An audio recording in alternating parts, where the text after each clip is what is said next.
when you're getting ready to install the new kit, you're going to take your flow cover off your VMax. The kit that comes in the mail when you order it will be two different pieces. You'll have the cap and your base.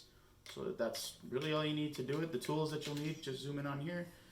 You'll need a Phillips head screwdriver or an automatic impact or whatever you want to use.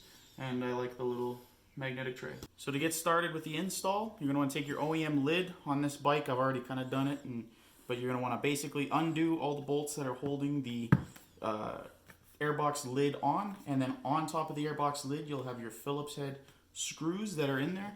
And I'll take one of those off and show you what they are. But they're a screw, not a bolt.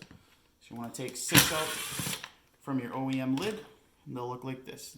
They'll be a little screw head, not a bolt. So once you get those out, throw them in your magnetic tray, and now you're on to the next step. Okay, so now that you have your OEM airbox lid off, you're going to want to come here and take the lid included in your kit and line up the mounting bolts. Now when these print, oh sorry, I got it upside down. So when these print and they're all glued together, they kind of sometimes twist a little bit or just a wee little bit. So you want to go between each one of your holes and just make sure that everything is lined up nice and tight and it all matches down. Oh, there we go. Perfect. So now it's on there nice and good. You're going to want to take the screws that you took for, or the bolts for taking off your OEM lid, and just screw them back down in there. It's the Phillips head bolt, not the screw. So they'll be a little bit longer and they'll have a little washer. So run it through. Take your screwdriver, ratchet, whatever you want to use. Get it down. Remember, this is plastic, so just, you don't want to ratchet on it too hard, and then you're on to the next step. So once you have your lid fastened down to the airbox, what you're going to do is you're going to take the Morley filter. Now when it comes with Morley's kit there, Sean's kit, it'll have a little lip on it. So all I did is I just took some box cutters, cut it down straight, and just get it nice and square with itself. Place it inside your housing, your lid housing, and then you want to make sure that it's about flush. It should be pretty close to flush. It might bulge up a little bit. That's okay. No problems there. Now the modification's already been done for the vent tubes, but we'll get into modifying those. But just let those hang by the side for this current step. Grab your cap, and on your cap there will be a tapered edge. And so when you think about where the tank is going to be, it tapers down towards the rear of it. So towards the back of the bike sitting on it is where the tapered edge is going to go. So you're going to put that on top, kind of play with it a little bit until it just snaps down and gets seated nice.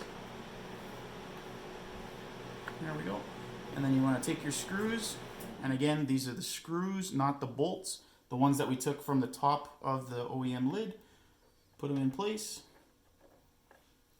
Have your ratchet or screwdriver, whatever, and these don't have to be super tight. These can just be enough so that there's no movement from the lids. On an original bike, these vent tubes would be quite a bit further, about 3 inches, 2 3/4 inches. But what I did in this kit is I kind of relocated these to mount on the back bolts for mounting down the lid. Original on the OEM lid, they'd be sitting a little ways further up here. But there's a little bit of a change to make them fit nice and snug, and also to give us more clearance for the lid. So what I did, what you should do, is take each one of these, and there's the vent tube going down to the carbs, and I grab a nice little pick, whatever the case, you can use dentistry picks or whatever the case may be. Get underneath your vent tubes, or you can just be a man and pull them off. And swap them on each side. So you're going to want to take them off, take your vent tube, each one of them, and they'll be significantly longer. I say about 2 3/4 inches, 3 inches. Cut off 2 inches, put it back on, but you're going to want to swap these. Like I said, from the original position, swap them. So put them on the other side. When this is back on, these are going to mount on the back mounting bolts for the entire lid. So I'm going to unscrew that and just show you that real quick here. And these are going to sit opposed, and the vent tubes are going to cross just like this, so we don't have any kinks, anything in there. So they should just kind of, it'll be tight in between the coolant reservoir or the coolant expansion tank. If necessary, you can also remove that if it gets tight, because it is a little bit tight back there. But just grab it, put it through the tip right here.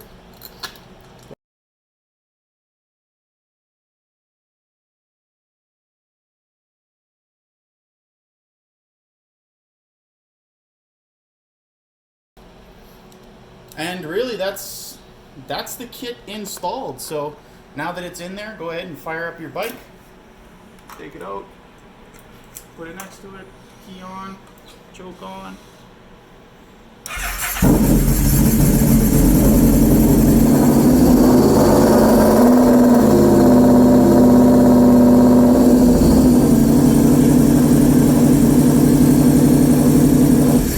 Now that your kit's installed, just put your lid back on. Unfortunately, I had a wipeout on this bike, so it's got a good ding in it, but whatever. Put it back on and make sure it fits. One thing to look out for. Make sure it lines up here. One thing to look out for. There we go. One thing to look out for is if your lid does not fit. It fits. I just demonstrated it fits. Take a look and make sure that your airbox there's little boots connecting the carburetors to the airbox. Loosen them off, tuck everything down, make sure it's properly seated. That's about it. Oh, my seal there's a little ugly. There we go. Perfect.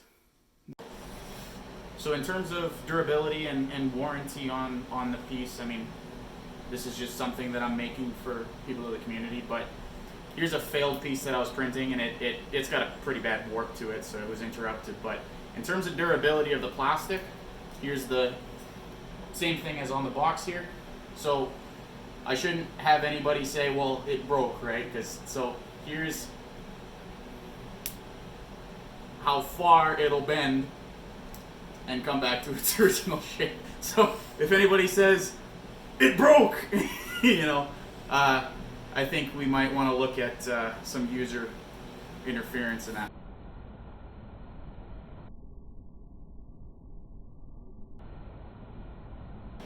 Durable plastic, so thanks.